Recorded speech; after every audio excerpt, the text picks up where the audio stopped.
बात अमित शाह के तमिलनाडु मिशन की। तिरुचिरापल्ली में अमित शाह ने जनसभा की। तमिलनाडु में बीजेपी की सरकार बनने जा रही है, इस बात का जिक्र किया। भारत की विकास यात्रा से जुड़ेगा तमिलनाडु। पूरे तमिलनाडु में बीजेपी ने जनसंपर्क किया है। हर मोर्चे पर डीएमके सरकार नाकाम रही। देश में सबसे भ्रष्ट सरकार डीएमके की सरकार है। स्टालिन की राजनीति खत्म करने का समय आ चुका है। ये मुख्य बातें उनके संबोधन की। उन्होंने कहा कि अपना सपना पूरा करना है तो बीजेपी जरूरी है। तमिलनाडु में एनडीए सरकार बनेगी। एआईडीएमके और बीजेपी का गठबंधन मजबूत है। अमित शाह जमकर हमला बोलते नजर आते हैं। अब जानकारी आकांक्षा के पास दी।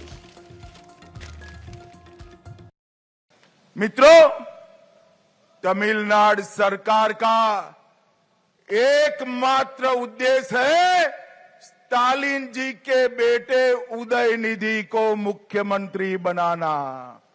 मैं आज तमिलनाडु की जनता को कहने आया हूं, तमिलनाडु के अंदर अब ये परिवार की राजनीति को समाप्त करने का समय आ गया है। पहले करुणानिधि जी, फिर स्टालिन जी और अब उदयनिधि। स्टालिन बाबू, आपका ये स्वप्न पूरा नहीं होने वाला है।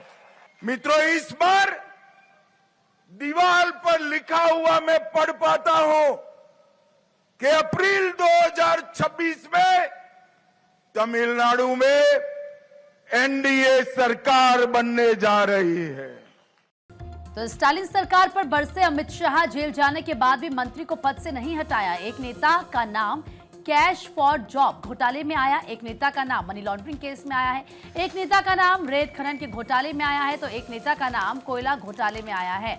यह गृह मंत्री की तरफ से कहा गया हमला बोलते हुए तमिलनाडु की हर योजना पर 20% करप्शन कट मनी। तमिलनाडु का बजट कर्ज और शराब की कमाई पर चल रहा है सफाई। कर्मचारी के प्रदर्शन पर लाठियां चलाई जाती है। तमिलनाडु सरकार ने किसानों को भी धोखा दिया है। तमिलनाडु की पवित्र नदियों का जो पानी है वो दूषित किया जा रहा है। तमिलनाडु में हिंदुओं की आस्था का अपमान किया जा रहा है। उनके नेता सनातन को डेंगू मलेरिया बताते हैं, सुनिए। आने वाले चुनाव में भारतीय जनता पार्टी एआईडीएमके के साथ, हमारे और साथी दलों के साथ एक मजबूत गठबंधन कर कांग्रेस और डीएमके को अंतिम लड़ाई देने का काम करने वाली है। हर मोर्चे पर डीएमके सरकार विफल गई है।